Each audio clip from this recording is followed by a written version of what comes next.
It was very boring. I said, this gotta be something more challenging. Be careful what you wish for. It turned out that the first project sold.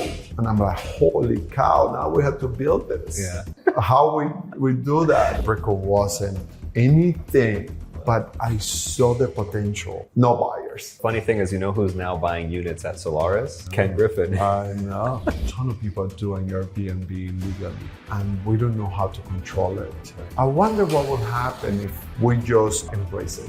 What does Harvey look for in someone that he looks to hire? Harvey, it's a pleasure to have you. It's so great to be here, Omar. So you've been in Miami for a long time now. You've seen it grow, probably since the 80s, 90s. And I guess bring us back to, where is it that you're from and when did you get to Miami? Yeah, so back I'm Venezuelan. When I was 17, 18 years old, I made the decision that I wanted to try my luck somewhere else. I was in university. I also had a computer business back then when I was 18. And some of my computer parts that I was trading back in Venezuela my suppliers were here in Miami. So Miami was sort of the easy decision. I remember taking my first flight ever coming to Miami and landing in June. 8 something in the evening and still seeing daylight. And I'm saying, wow, that was, I will never forget. And that's it. That was 1992. Miami was totally different, obviously. And it has been an incredible ride. So when did you officially move here? How old were you when you were like, I was 19, 1992. That was that time and I never went back. And how did you started selling computer parts and things like this? When was the real estate? So I came to study and then there was a currency crisis back in Venezuela and nobody could afford to keep me here from the family side of things. And so I had to make the choice, right? How I was going to stay here in this country. So I found a job, sort of. And then while I was going to school, and that was really the beginning of a life here when I was back in late 1992 and 19 years old. So I worked at restaurants. I worked as a valet parking attendant. I worked trading cars, selling cars. I did everything until I started my first business, major business, which was a computer wholesale business. And I think I was at that time 22 years old. And in 5 years, I grew it to a very meaningful operation and I sold it. I think I was 27, 28. And that gave me a little bit of capital. And I had a non-compete, so I had to find a new occupation. And that was it, and I started sort of buying real estate, renovating buildings, falling in love with the art of real estate and the creation that the real estate side of things allows you to do, right? And then it was very boring for me to just buy and renovate and rent. I said, this gotta be something more challenging to the business. I think you found something more challenging. God. Be careful what you wish for, right? And then I found this piece of property and then I went to a very good friend of mine that was an architect. He actually continues to be a very relevant architect in the city. And he said, no worries, just buy the lot and I help you design it. And I show you some of the things I know from the development side of things. He was a very young architect at the time. And that was it. And that was our first project in Coral Gables. Ah, no way. Yeah. So then 92, you come here. you work on this business that you end up selling, 6-7 years later. Yeah. So call it late 90s, early 2000s. You're selling this business. Yeah, late 90s, I'm selling the business. I'm starting in real estate, basically year 2000. Yeah. And what I find interesting nowadays, there's so much information out there. You can become an expert in anything, right? And you can talk about IRRs, cap rates, this, Harvard, absolutely. Yale, whatever you want. Yes. I'm assuming in the late 90s, when you were going into real estate, it wasn't the case. So how did you, without the background? You bring up such a great point, because I often think about, for example, every time I need something, it's right there in my fingerprints. Yeah. I don't even have to ask anyone, right? Whether it's a YouTube video or even AI today, or just a Google search. Back then, oh my God, there was a lot of phone calls, a lot of meetings, a lot of lunch meetings, a lot of asking questions. So what I found to be at that time the best system was to surround yourself with the smartest people that you could afford, right? Whether it was the best architect, the best engineering, the best shops, the best GCs, and just ask a lot of questions. The best bankers, the best financiers, because I had no idea of anything. I tell you, when I started in real estate, I didn't know the difference between block and drywall. I had no idea. So that goes to show you, right? All this trajectory. But I think when there is a will, right, there is a way. That's what I was going to say. You had the initiative to figure it out and find out. And there was no option, right? You needed to learn. And the only way of learning is asking questions and reading and going to seminars. And it's interesting. So you sell this business. I don't know if this is a personal question, but let's say, was it for $1 million, 5, 10, 15, 20? Yeah. So not to get into the exactly. It was multiple millions of dollars. Over or under 10? Under 10. Okay, I'm just trying to say, was it $100 million and you're good? But late 90s, you could live very comfortably just putting that money to work, right? But I was 27, 28 years old. What am I going to do? Exactly. So, but luckily I had a little bit of capital and started sort of positioning the company to look very professional, to do things in ways that I felt nobody else was doing. The real estate development. Right. And even renovations, right? We would do a renovation of a 8-unit beautiful building in the Gables, and it would come out totally different than what everybody else was doing as well. Materiality and colors and decor, right? In order to create alpha, right? And create that value for that real estate.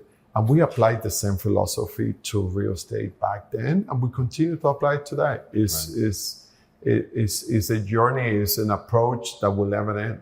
Never. So when you had this capital event and you're like, okay, I'm going to go and invest in real estate, right? What was the first deal as a question? And then second, were you already raising capital with people, or at the time were like, I'm going to do it by myself, my money?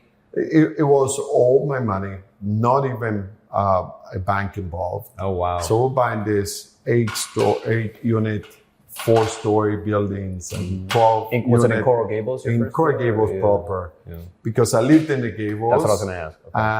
And that was easy for me. And since I was planning on doing the management myself, that was easy, right? and I had this romantic idea of just buying all these buildings and just live out of that income for the rest of my life, right? And then I said, oh my God, I have people calling me regarding a water heater at 1 o'clock in the morning, right? And I don't know if I want plumbing, that. The toilet. Yeah, I don't know if I want that as my life. But that was it. And then as we started looking at development deals, they were much bigger. Yeah. So we started having conversations with lenders and potential JV investors and limited investors and so forth. At this time, I want to ask you about the first like piece of land that you bought and got comfortable with like no cash flow. I'm just going to turn this into something. But at the time that you were doing this, were there developers in Miami that you like looked up to and were doing big buildings and things like that? Or? Yeah. So imagine late 90s, a lot of old timers, right? Developers that are no longer around. Developers that at the time were in their late 60s, early 70s, right? Doing things in a very old-fashioned way. The only developer that remains today, and it was very progressive, was George Perez with Related. And we always looked up to him, right? And that organization, because he was the only one that had sort of started the same way from nothing and it was building up an incredible business. At that time, talking about 24 years ago, Related wasn't as big as it is today. And but he was just working so hard every single day, created something interesting. And then others came, obviously, but that's one that comes to mind. Yeah. So then when is it that you get, the risk appetite to buy your own lot of land? And was this to build 3 units? Was it to build 50 units? So the normal person would probably buy a piece of land to build a duplex, right? That's a first. I have friends doing this now. Right? Of course, that's smart. As a first project, not knowing anything about the business. But then I said, well, if we're going to make it challenging, you might as well, right? And the first one was 83 units, 14 stories. In a great location in the border of City of Miami and Coral Gables. And it became, it's a project called Gables View. It's still there, it looks great.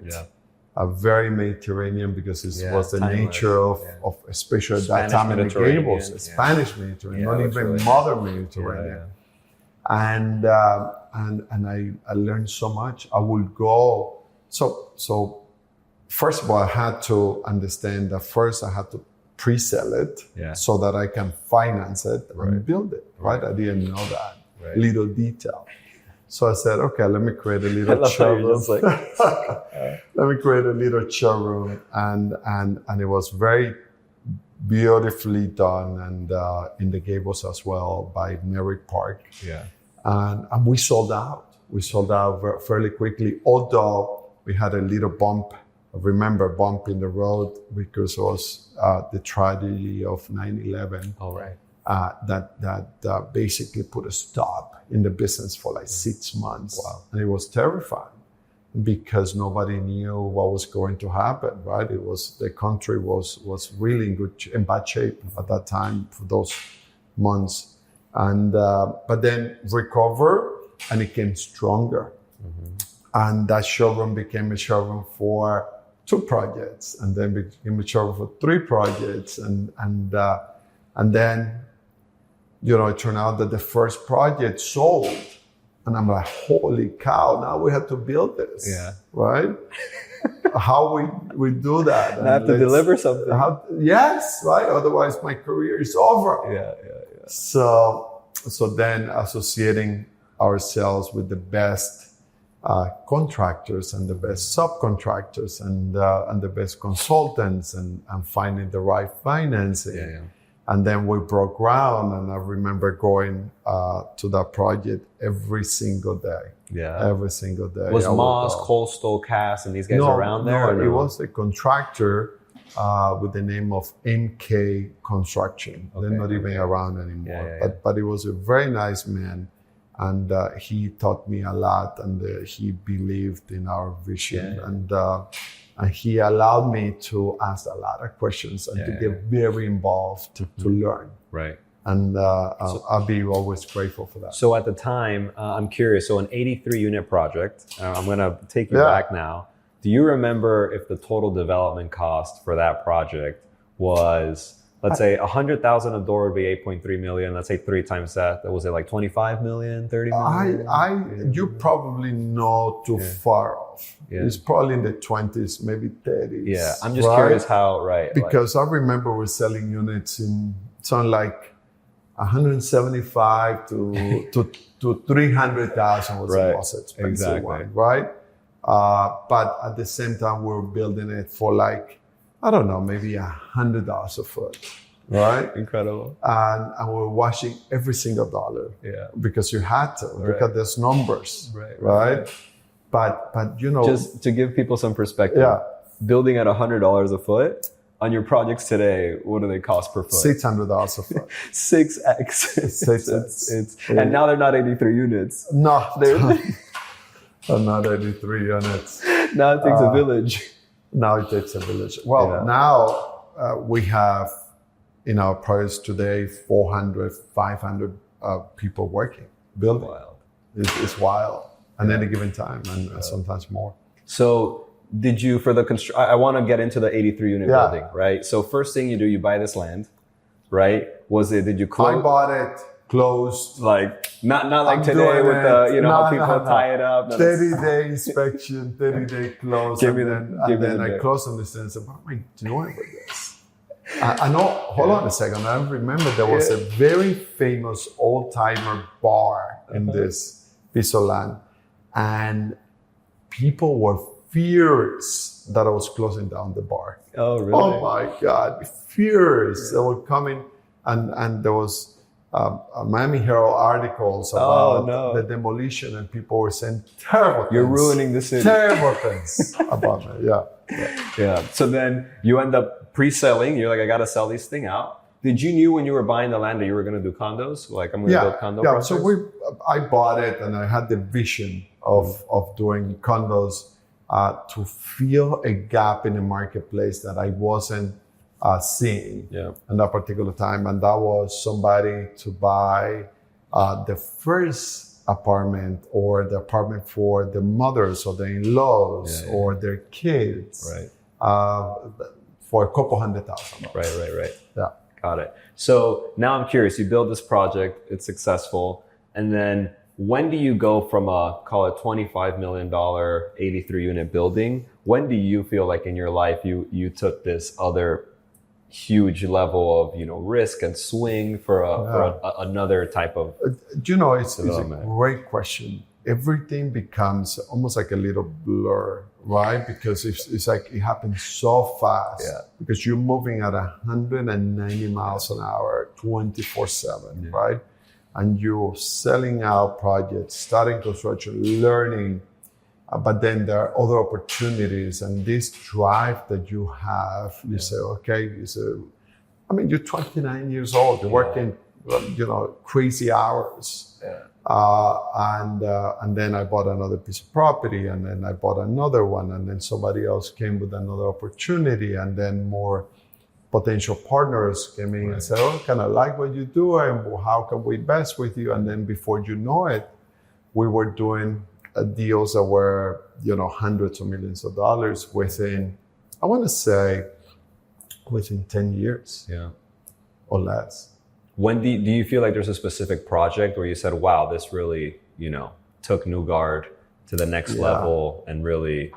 I think there were a couple.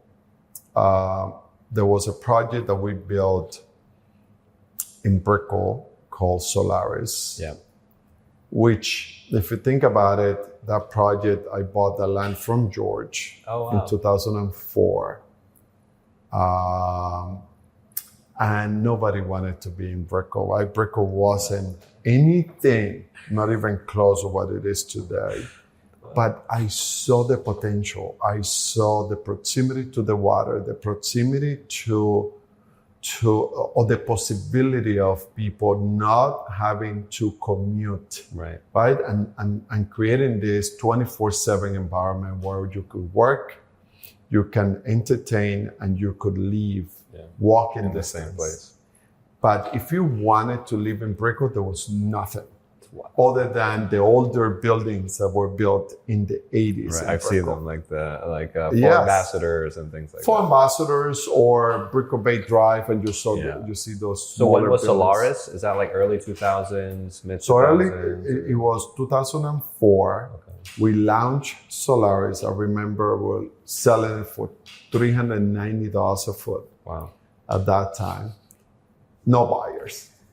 No buyers. It was 140 units, no buyers. We had to really beg people. Yeah. Like, I'm telling you. Please buy. Brickell's a good place. Please. Yeah. And somehow we sell it, meaning we sold the units and we start construction. We build it.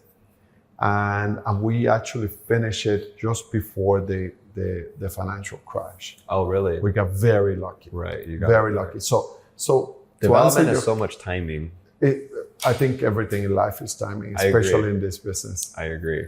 So I think Solaris, and then another project that we did in West Palm Beach called City Palms. Okay, right. It's really transformative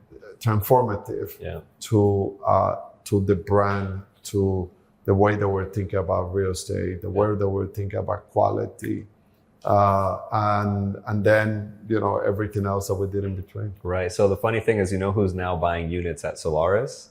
I know. Ken Griffin. I know. It's unbelievable. A building that you built 20 years ago is now it's probably going to get demolished. Yeah. In the next 5 years. Would you ever have imagined, No. A billionaire, one of the richest men in the world, to basically be now buying these things to... Listen, we all knew that Brickell was going to be a special place. We all thought, including George, as we were talking about this, we all thought that it was going to happen much sooner. Yeah. Right? So we always get it, not always get it right. But we never thought it was going to get this big. Right. Right? When you see the size of deals, even the size of deals that we do are really unbelievable. And it's all about demand. It's all about energy. It's all about, coming here to Brickell where we are now, it took me 30 minutes and I'm in downtown. Right, you're right there. Right, between the bridge and the traffic, and it's just very difficult. And it's funny, now a lot of the questions that I get or the people I hear, it's like, Miami's a bubble, it's already too high, it's too expensive. And from hearing your story, it's like, when we had the tragedy of 9/11, things froze and it was bad, the sentiment, and then it ripped higher. Yeah. And then the financial crisis in 2008, things froze, things were bad, the world was falling apart, and then it's gone even higher. And then with COVID, we had the same thing, Same. froze. Because Miami is a very special place. It really is. And if you look at the world, and you want to find a city that is a 12-month city, right? That is not, say, Saint-Tropez only for 3 months, or New York for a couple of months and a couple of things, or a couple aspects of what New York offers, or I don't know which other city out there really can create this environment that is a good environment for business, for pleasure, for living, and everything in between. Yeah. Is it perfect? It's not. Yeah. Right? But it's very unique. And I think the seasonality of Miami really, really changed after COVID. Yeah, absolutely. Because summers used to be slower in Miami. And then after COVID, when we started now having people from Canada and Europe and LATAM here, now, when you're in the middle of summer and you walk around Brickell, it's packed. Yeah. And I used to remember when, June, July was slower. Yes. Now I have family come visit me on a June, July, and they're like, it's Tuesday, let's go grab dinner. And I'm like, it's going to be dead, but I'll walk around just to show you around. And I'm walking them around 2021, 2022, packed. Yeah. And I'm like, oh my God, it's summer. This used to be empty. Yeah. So now it's a 24, 12 months. It has to come a long way. And again, it gets a little slower in summertime, just like any other city, right? Sure. People are doing all the things and the kids are to school. Yeah. But it's not the seasonality that it had before. Yeah. So now something that I think you're doing uniquely well in this environment and as of late is you've started adding a big hospitality sort of component and angle to your condo buildings, really like offering, full services, if you will. So you've done condo hotels like Natiivo, I think Lofty Brickell similar is going to be that. So I guess, can we talk a little bit about that transition? Where'd you get that idea? What was the first project that you did that said, this isn't just going to be a condo tower, this is going to be... So I tell you, listen, first of all, what we're doing, we don't refer to it as condo hotels. Mm-hmm. We refer to it as flexible ownership. Okay. I think there are substantial differences, and I'm happy to tell you. But maybe I take you back and kind of what pushed us to get there. Yeah. So back in 2011, if you remember, the whole world still stands still. Yeah. I mean, units are left unsold everywhere, and new inventory was non-existent. Yeah.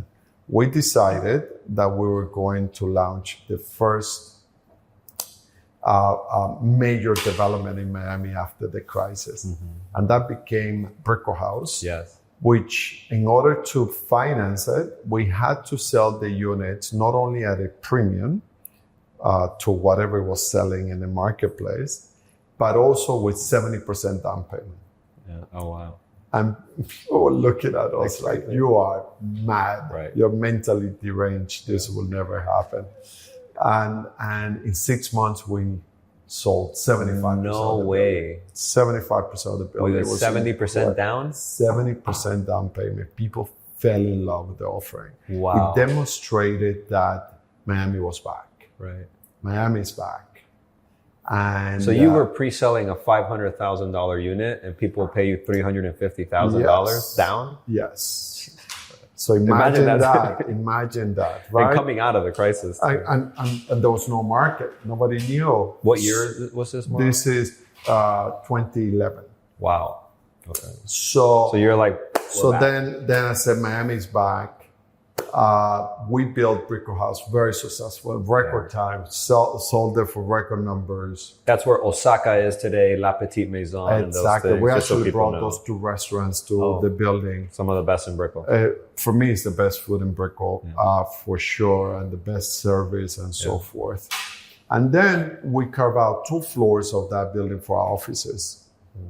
And then, as is natural, we complete the building, deliver all the units, and then we moved our operations to the building. Mm-hmm.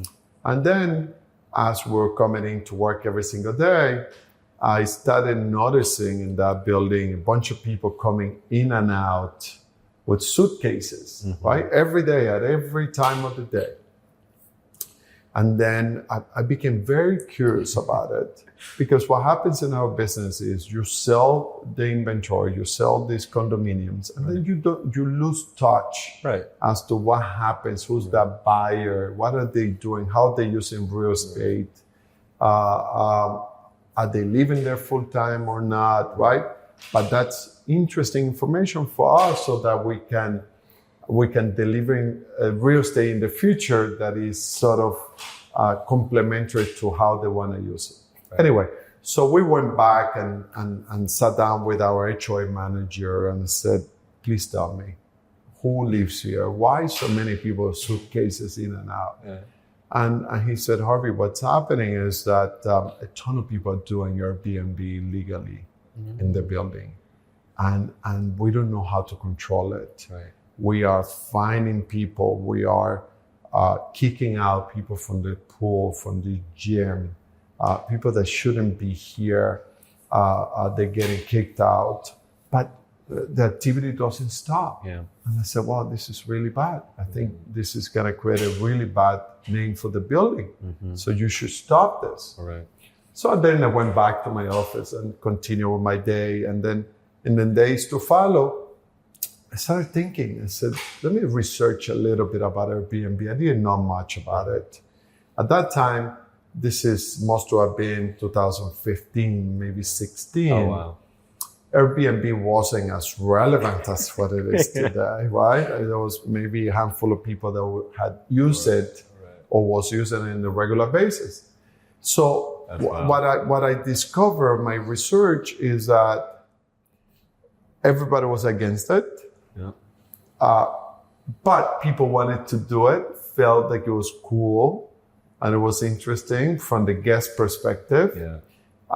From the host perspective, they wanted to do it because it allowed them to monetize their real estate. Right. And they were willing to jump and do an illegal activity Right. where they can be subjective to fines, to be able to put the real estate at risk, Right. and continue to do this operation. And guests wanted to do it, even though that they could be subject to being kicked out. Right. So I said, wow. They really want to do this. And I said, wow, this is incredible. Despite all these challenges, their business continues to increase year over year. I wonder what will happen if instead of fighting these activities, we just embrace it. Yeah. But create real estate for it. Right. So that everyone understand that they're buying in a building that is designed, built, and licensed to be Airbnb-able. Yeah. And that was it. That was the beginning stages of Natiivo, which it is today, which if you see is totally different than a condo hotel. Yeah. Right? Is a building and a brand that offers a purposely designed, built, and licensed shareable real estate. Right? No restrictions of usage, no blackout dates, management in place, great technology associated with it. And the proof is that every building that we launch sells out in record times. Yeah, because if you think about it, a lot of the people that are still buying, they don't live here 24/7, where it might be like a second home. And you're allowing them to cash. Second, third, investment property, Right. Pier the third, you call it, Yeah. right? Or just a piece of that city Right. that they feel that it has so much growth ahead of it. Right. And for me, it's like I've got family relatives in Honduras that they used to buy buildings like at Solaris. But it's like I either rent it for 12 months or I don't rent it. But I want to be there in Christmas and Thanksgiving, so I can't. You can't. And then you end up, I own property in Miami, but I cannot use it. Right. Or yes, I own property in Miami, I have it empty and it's costing me a fortune and I cannot monetize it. Right. So it has been an incredible journey. Yeah. So what we're doing is building a brand that we can take everywhere.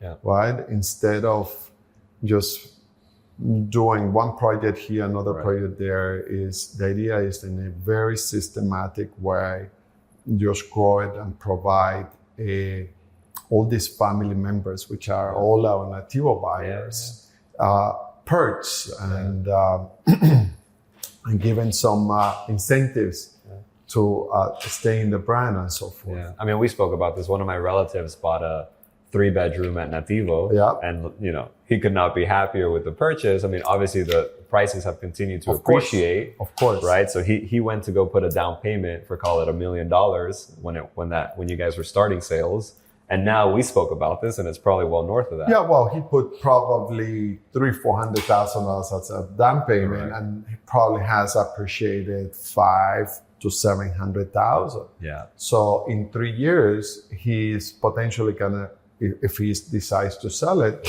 could double his money. It's wild. While you have the real estate. Right. And it's you want to really unbelievable. His biggest thing about do I double my money or not, the biggest thing that's potentially holding him back is like, I want to go visit it. I want to live there. I want to use it. Exactly. But you know what? Now he has an option. Right. Now he has an option to say, you know what? I know that I have equity, which is great. It makes you feel great. But I also have a product I can use whenever I want. And whenever I'm not using it, it's producing for me. Right. So we love that. Like, for example, I will never buy anything I cannot monetize if I don't choose to. You're right. The flexibility. I could never buy anything that I cannot monetize. Yeah. And all my buyers feel the same way. Yeah. And this is why we created the brand. We wanted a product you can monetize. Yeah. So I have two questions. You've got Natiivo and Miami World Center in that whole area. Yeah. So I kind of want you to talk to me about Miami World Center, Yeah. your thoughts, maybe like how you think about that in Brickell. And then I'm curious also about Lofty Brickell. Lofty is beautiful. So our first brand, we call it signature brand, is Natiivo. 4 stars, right?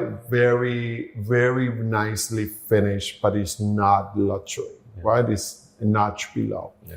And then about 2.5 years ago, we wanted to try whether people in the luxury space felt the same way as we did, which is they will gravitate towards buying a purposely designed, built, a licensed, luxury, shareable building. And that's Lofty. And in less than 3 years, we're sold out. Really? Under construction, big building, 362 units, incredible location by the water in Brickell. Every time I drove by that location, I'm like, how is this not activated yet? Yeah. It's such good real estate. It's incredible. So Yeah. it will be activated soon because Yeah. it's under construction. But then we have now demonstrated that yes, anyone in the spectrum of price range wants a product like this. So Lofties, we have 2 other Lofties in the pipeline in different locations. Natiivo, our first Natiivo in Miami is in Miami World Center, which was nothing when we went. took that bet, right? Like Nothing, right?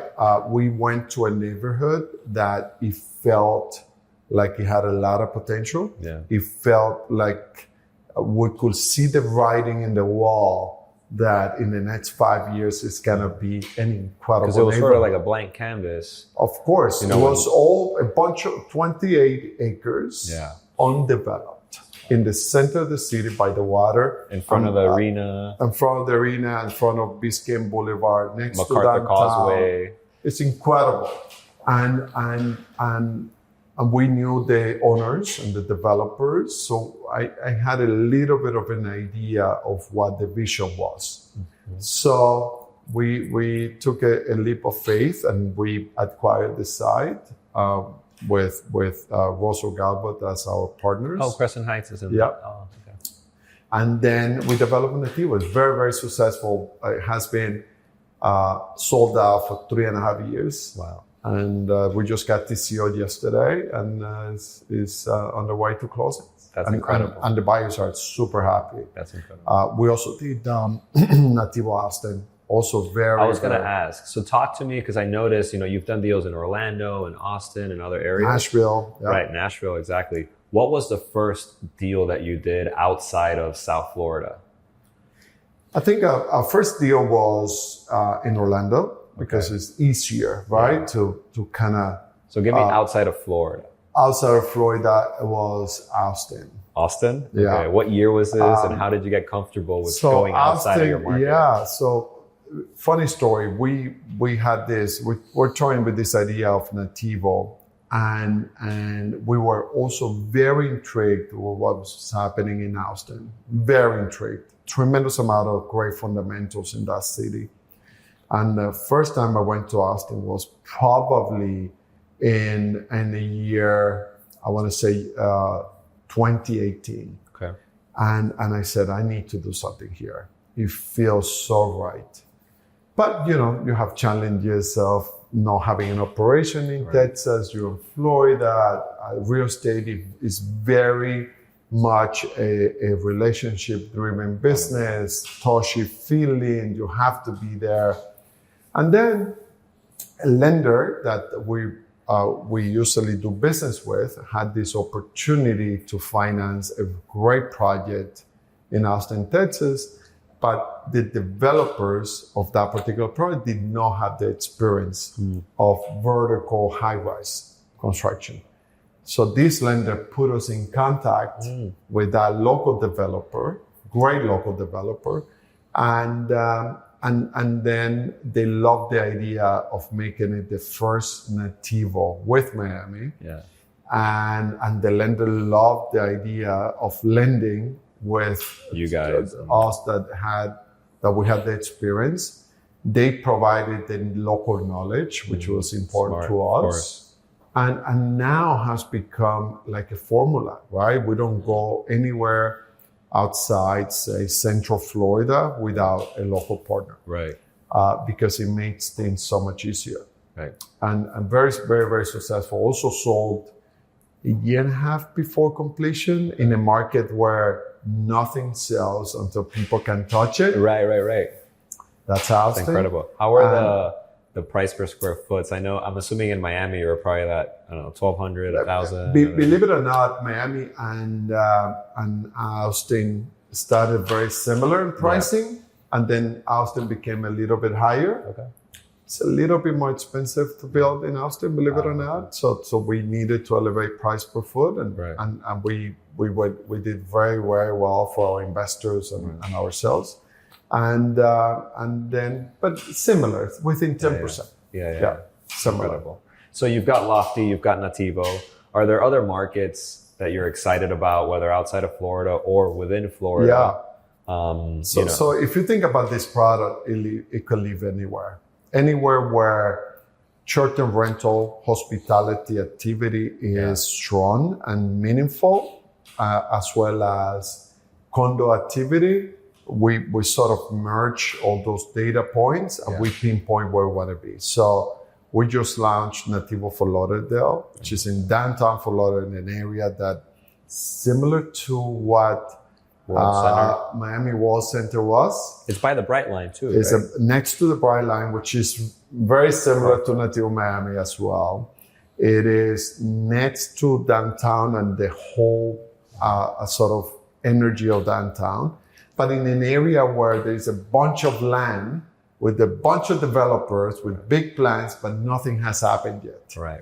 So we see it as a way that area is going to be, we're probably going to be one of the first buildings built there. But in 5 years, whoever buys is going to see tremendous appreciation. Yeah. So that's why we decided to go there. Is kind of start construction in Q1, Q2 next year, and we will go with the Lofty to West Palm. Okay. We're actually very close to finalizing a deal there. We'll go to Sarasota as well. Nice.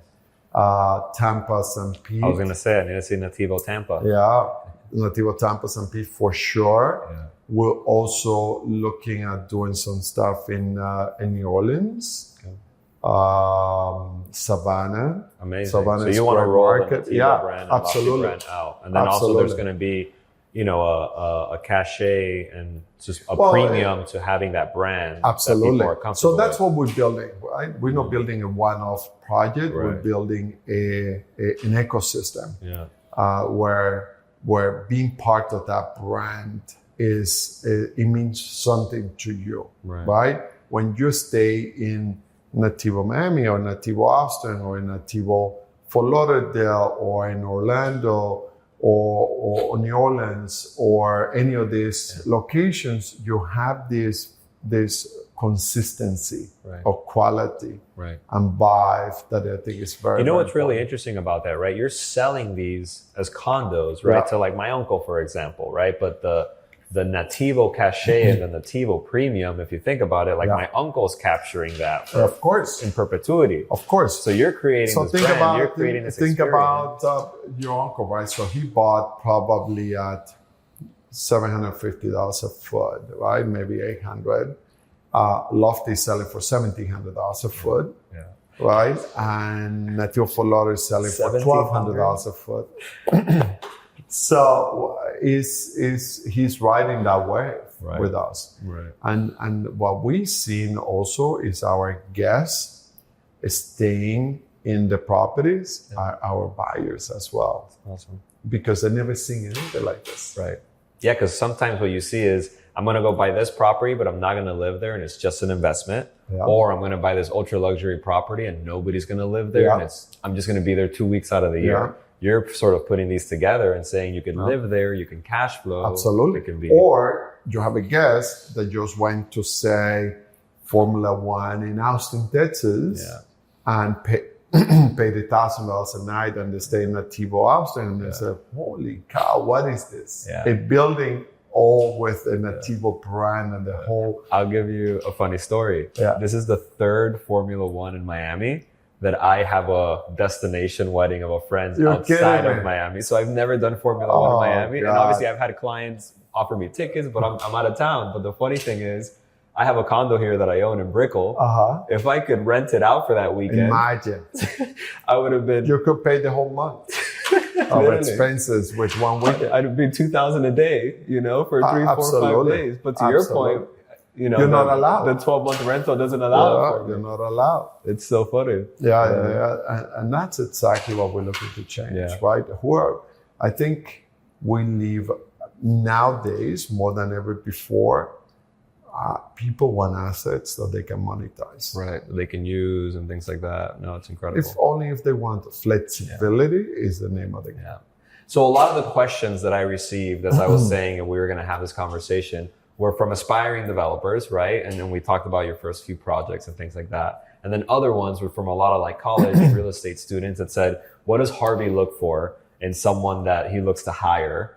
Right. And advice for working for someone like you and advice for a college, graduate, if you will. I tell you, so the younger generations have tremendous amount of challenges today.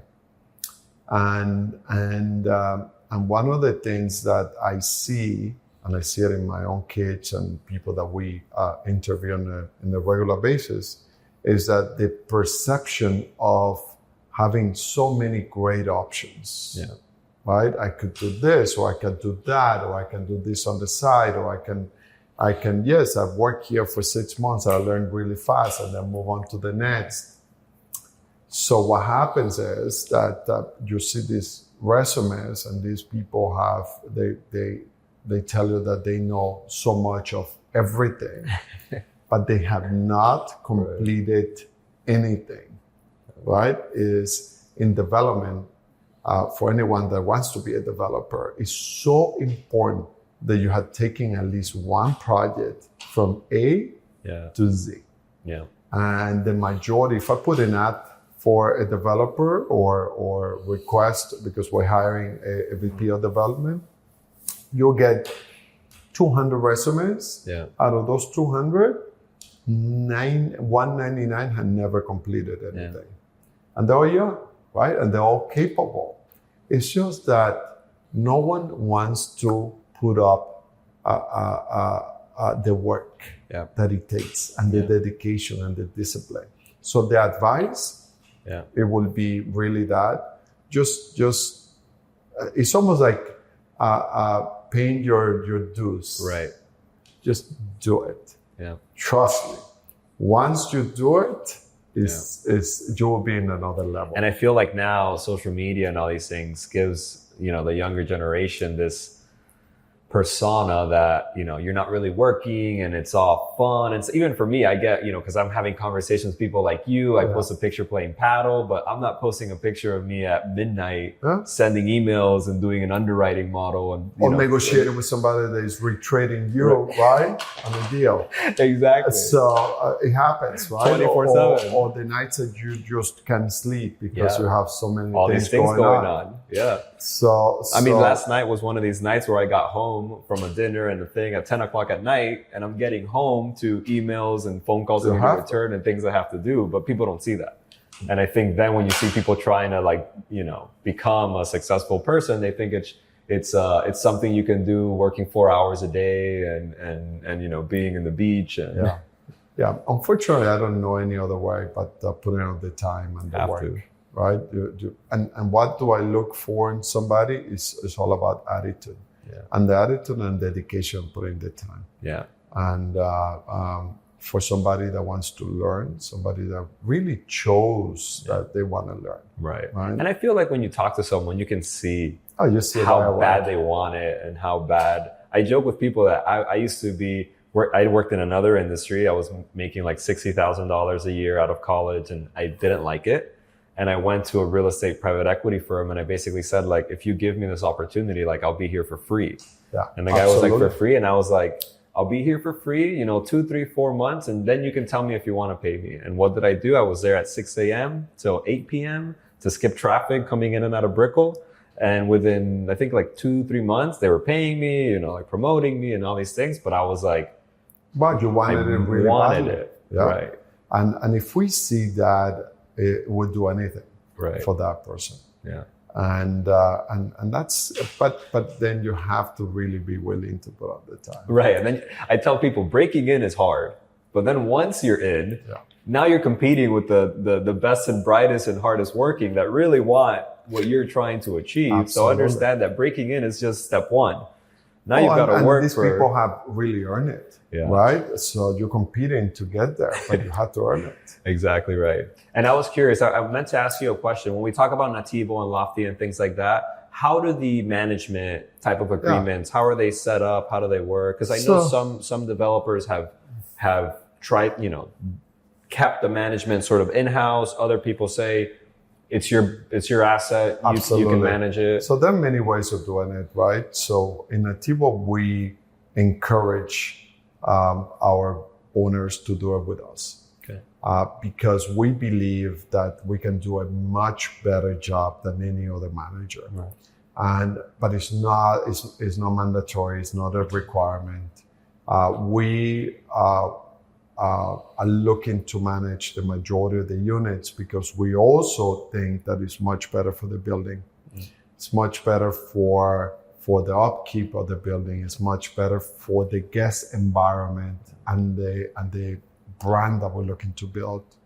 I think, and also if the building does better and it rents for better ADR, right?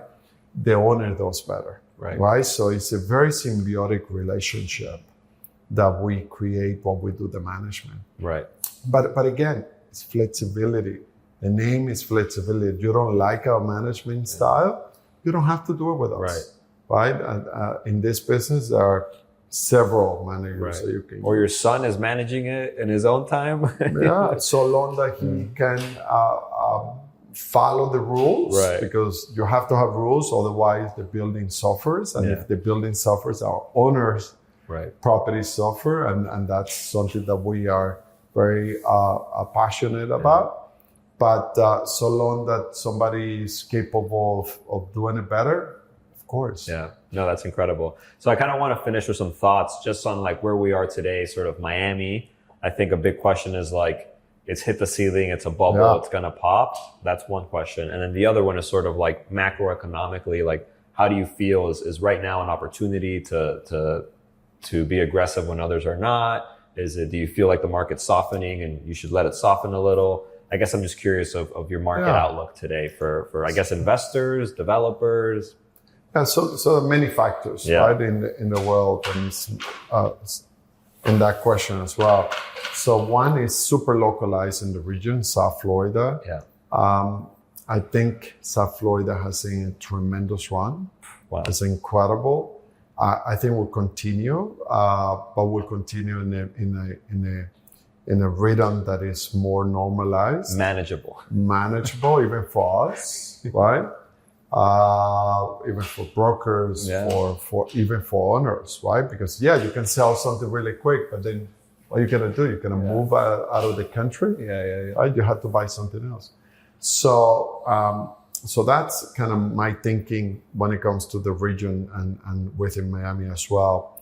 I think cost of capital and interest rates have become very problematic.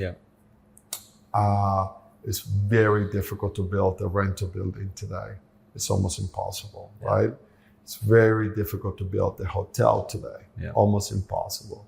It's very difficult to build a condo today. Not impossible, but it's difficult. I mean, all my clients that wanted to build multi are shifting a condo. Yeah, but then that's challenging as well. There's other challenges. So what happens is you continue to see migration to the area. You continue to see building A little bit. I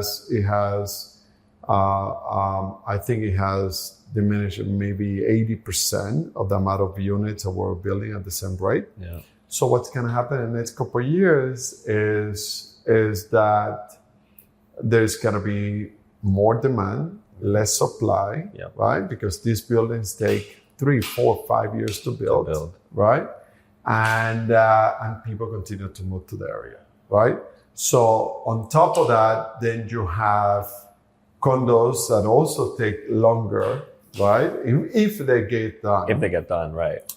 And that is going to create some additional supply issues. Supply constraints while you still have this demand. Correct. Right? No, because it's funny, if you look at, there's there's different pieces of information, but like I heard licenses that are exchanging from foreign states outside of Florida to Florida has never been higher than 2024. Yeah. So you've got things like that, that if you pay attention, you're like, guys, the migration's still happening. It's still happening. And from the business side of point of view, and then the employees, and then the people just moving in general. Yeah. And then you have issues like, for example, I used to be competing with the multifamily guy for a piece of land, right? And the hotelier for a piece of land or whatever. Now I'm not competing with them. Yeah. Right? Now there is opportunities for us to buy great pieces of land. I agree. At better terms. Yep. Better pricing. So that's why we are looking to grow. For a living, I sell land. Yeah. And I can tell you very clearly, it's land and multifamily, it's like 50-50. I can tell you very clearly, in 2021, 2022, I had hundreds of people wanting to buy all the land. Oh, here it is, please pay. I got this offer, I got that. The offer came in at 14 million, 15 million, 16, 17, 18, non-refundable. It was wild. And now I've seen two things, right? Some land prices have remained the same or increased if it's nice prime condo land that you can't replicate. Some more commodity type parcels have gone down a little bit in pricing. But if I go and try to sell that land, there's really no buyer that's got this aggressive money, that's putting non-refundable deposits. And we've spoken about this. It's such a good time, I think, to start leaning into and be like, hey, I do want to close on your land. Maybe I need more time. Maybe I need this, but you've got a seller that's more willing to listen. Yeah, the marketplace has really forced that seller to become more realistic. Right. And that's an environment that we enjoy, because in our business, everything takes longer, right? Than what we think. So if we can position ourselves today and not have to compete with others, great time. Yeah. So I pulled up a stat that I saw here with active condo listings in Miami-Dade, Broward, and Palm Beach County. Yep. They're higher than they've been, but then the MLS did a breakdown of the age of the buildings, and you're gonna love this. So in total, there's 18,000 condo listings in the Tri-County area. 15,700, so almost 16,000 are all condos that are over 30 years old. Imagine. 2,000 are condos that are from 10 to 30 years old. So built pre-2012. So you have to take those out. Right, like that's not who you're selling the Natiivo to, right? Less than 10 years, which is still some old buildings, less than 10 years, right? That's something built in 2015, 2016. So less than 10 years old, there's only 800 active listings out of the 18,000 that I just quoted you. Tri-County area. So it's very meaningful. I think at the end of the day, and this is what we see. What we see is a buyer today knows that if you bought something great, you could sell it, but then where are you going to go? Right. And this is why pre-sales are so important for the buyer perspective also, because if you want to buy something, a piece of property in Miami, if you want to solidify where you want to be and what type of product, you have to pre-buy it. Yeah. Otherwise, you run the risk that in 3, 4, 5 years, when that building is built, you're not going to be able to afford it. Right. And you're not going to be able to find that unit that you really like. Right.